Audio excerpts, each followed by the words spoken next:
दोस्तों, किसी ने सही कहा है कि आवाज ऊंची हो तो कुछ लोग सुनते हैं, लेकिन अगर बात ऊंची हो तो बहुत सारे लोग सुनते हैं। नमस्कार दोस्तों, Bodhi thinks by YouTube channel में आपका दिल से स्वागत है। एक छोटी सी कहानी। ये कहानी एक लड़के की 24 साल का लड़का जो सेठ के यहाँ पर नौकरी करता था। उसके माँ बाप इस दुनिया में नहीं थे। जिंदगी बड़ी परेशानी में चल रही थी। वो जाता था, रोजाना पैसे कमा करके घर आता था, खाना बनाता था, खाता था, सो जाता था।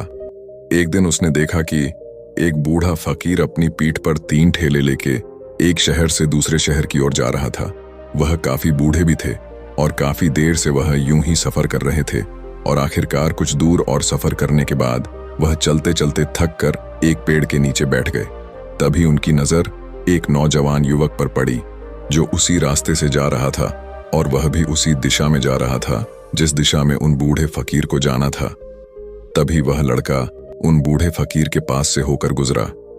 इस पर वह फकीर उस लड़के से कहते हैं, सुनो बेटा, क्या तुम मेरी थोड़ी सी मदद कर सकते हो?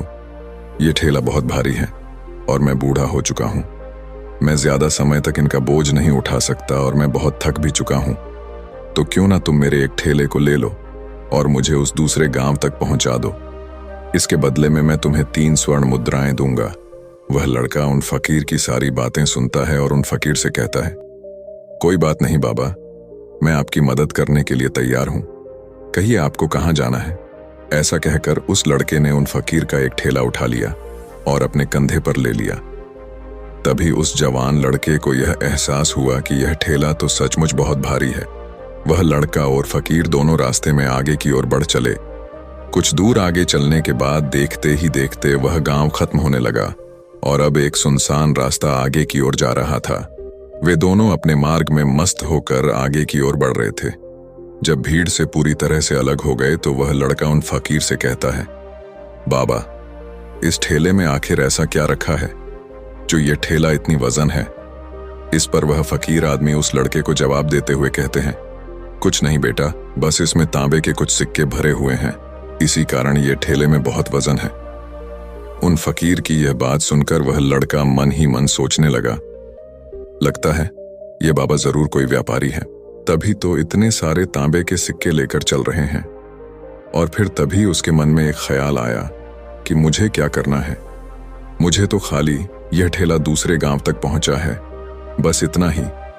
जैसे ही उसके मन में यह ख्याल आया, उसने तांबे के सिक्कों का वह ख्याल मन से निकाल दिया और अपनी धुन में मस्त होकर वह आगे की ओर चलने लगा।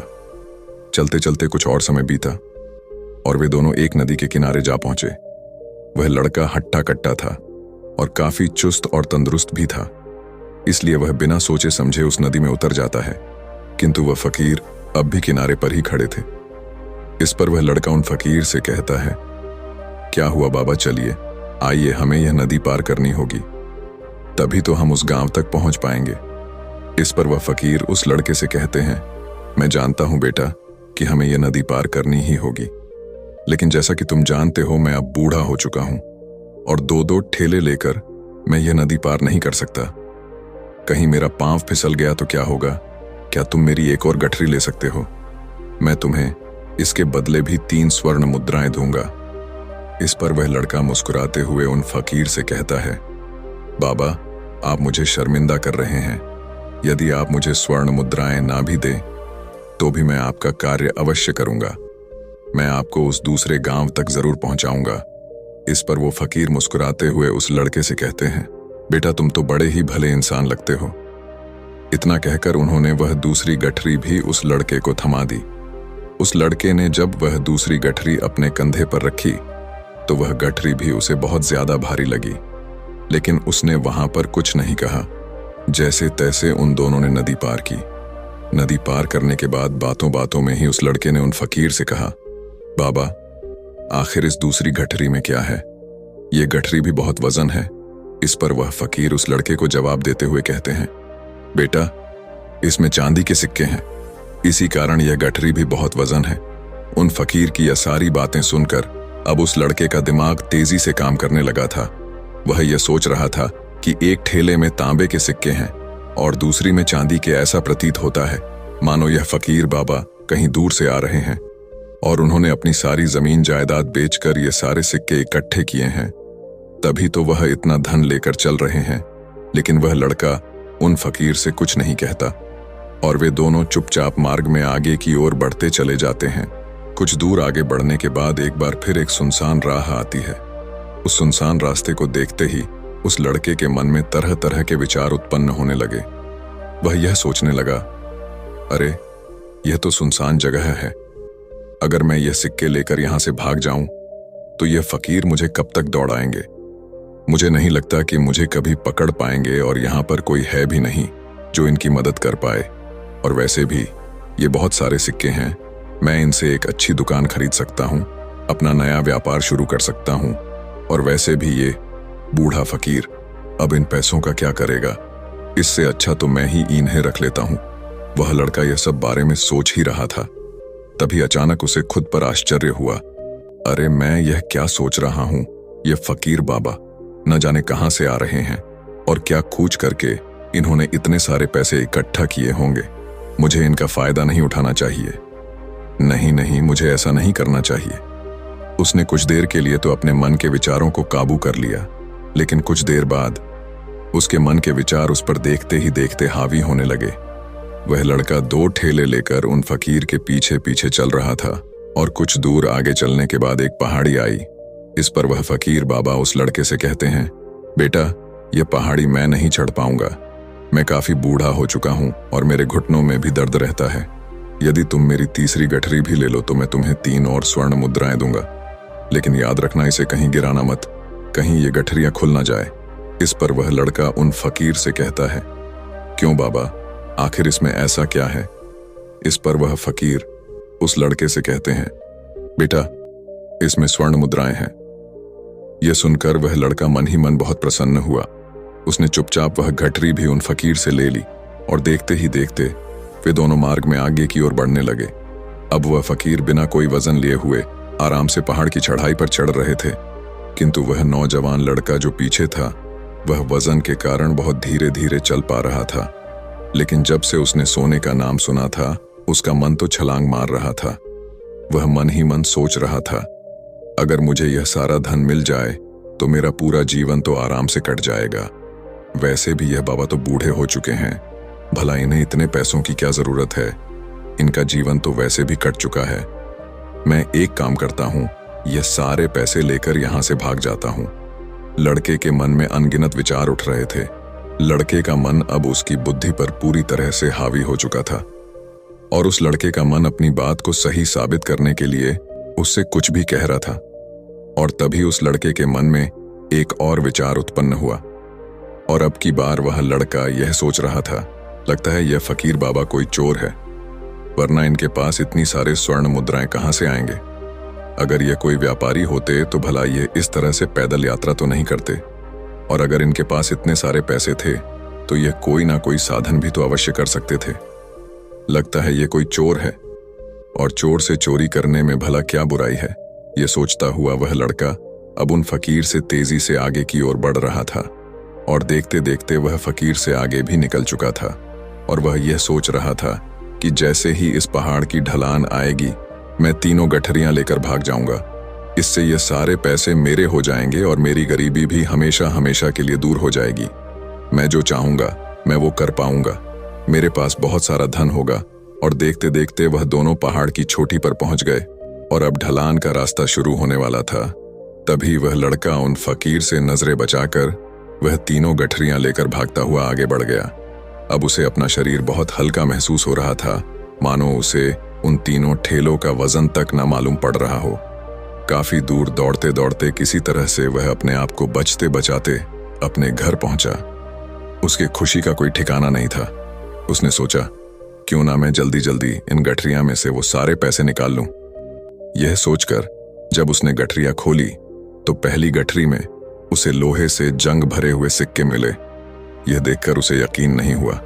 इस पर उसने फटाफट दूसरी गठरी भी खोल डाली, उसमें भी उसे लोहे के जंग लगे हुए सिक्के ही निकले।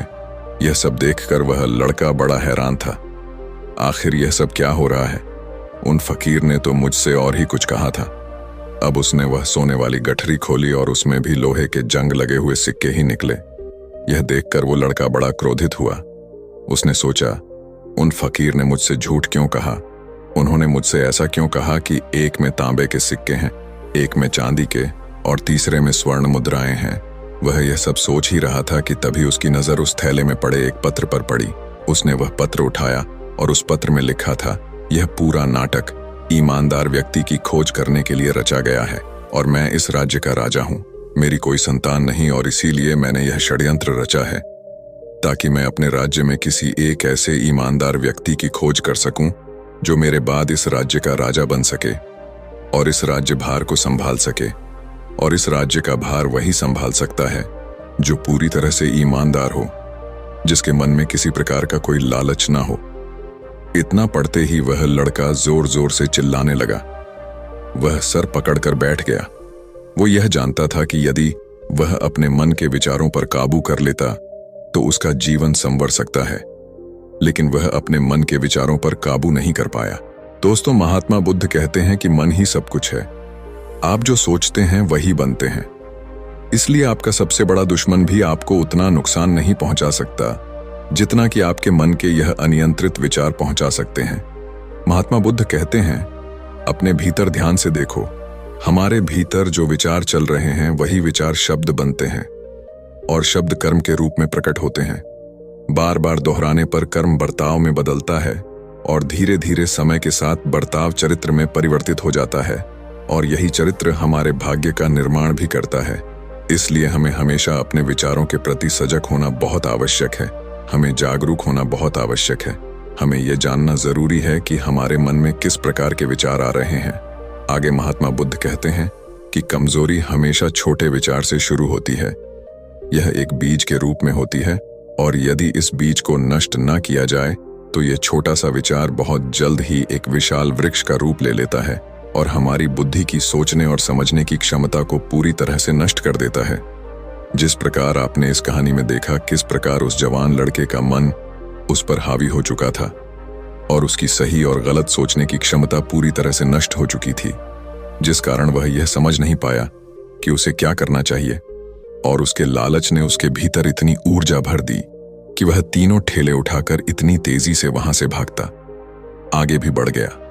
इसीलिए जब आपके मन में पहली बार कोई गलत विचार उत्पन्न हो तभी उसे जड़ से उखाड़ देना चाहिए, अन्यथा वह विशाल वृक्ष का रूप लेगा और आपको किसी न किसी गलत राह पर वह ढकेल ही देगा। आप चाहकर भी उसे रोक नहीं पाएंगे। लेकिन अब आपके मन में यह प्रश्न उठ रहा होगा कि हम भला अपने मन के विचारों को कैसे नियंत्रित करें। हमारा मन तो इतना चंचल है, वह इतना शक्तिशाली है कि वह हम पर हावी हो ही जाता है। हम चाहकर भी उस पर नियंत्रण नहीं कर पाते। इसका जवाब में महात्मा बुद्ध हमें दो बातें समझाते हैं। पहली बात, सही इरादा विकसित करो। कई बार आपने देखा होगा कि आपके मन में कुछ और होता है किंतु आप कहते कुछ और है, क्योंकि आपके मन के भीतर जो कुछ बसा है वही आपके मुख से बाहर भी निकल रहा है। लेकिन जब हमसे वह गलती हो जाती है तो उसके बाद हमारा मस्तिष्क अच्छी तरह से काम करना शुरू कर देता है।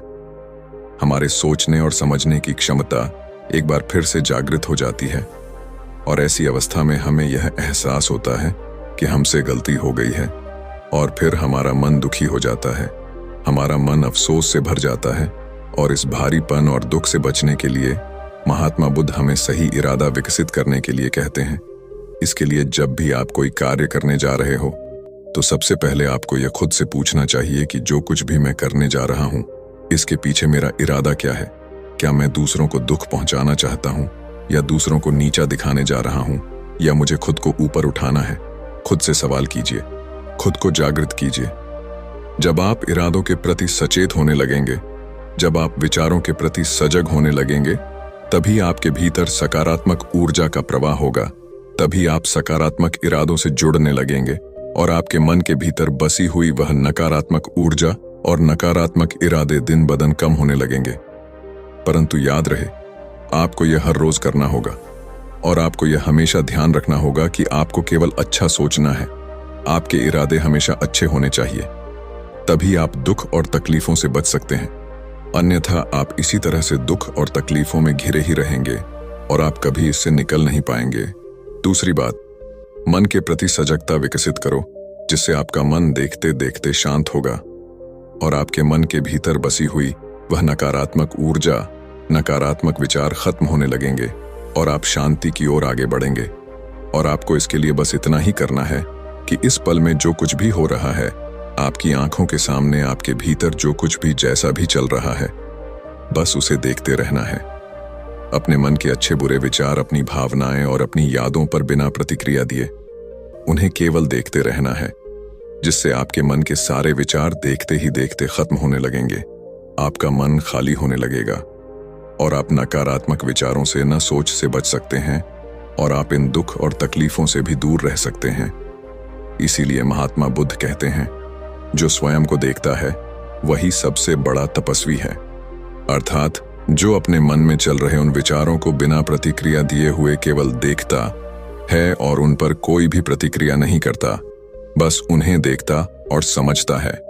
वास्तविकता में वही मन पर नियंत्रण भी कर सकता है और वही अपना जीवन सुखी और खुशहाली तौर पर जी सकता है। इसलिए यदि आप भी अपने जीवन को सुखी और खुशहाल बनाना चाहते हैं तो आपको सबसे पहले अपने मन पर नियंत्रण साधना ही होगा। अपने मन को खाली करना ही होगा। अपने मन के विचारों के प्रति आपको सजग होना ही होगा। दोस्तों, उम्मीद है कि आपने आज की इस वीडियो से जरूर कुछ ना कुछ सीखा होगा। तो इस वीडियो को लाइक और अपने दोस्तों के साथ शेयर भी जरूर कीजिएगा और हमें ऐसे ही सपोर्ट करने के लिए चैनल को सब्सक्राइब और घंटी बटन को जरूर दबा दीजिएगा। चलिए मिलते हैं फिर अगली वीडियो में। तब तक के लिए अपना ख्याल रखें। धन्यवाद और नमो बुद्धाय।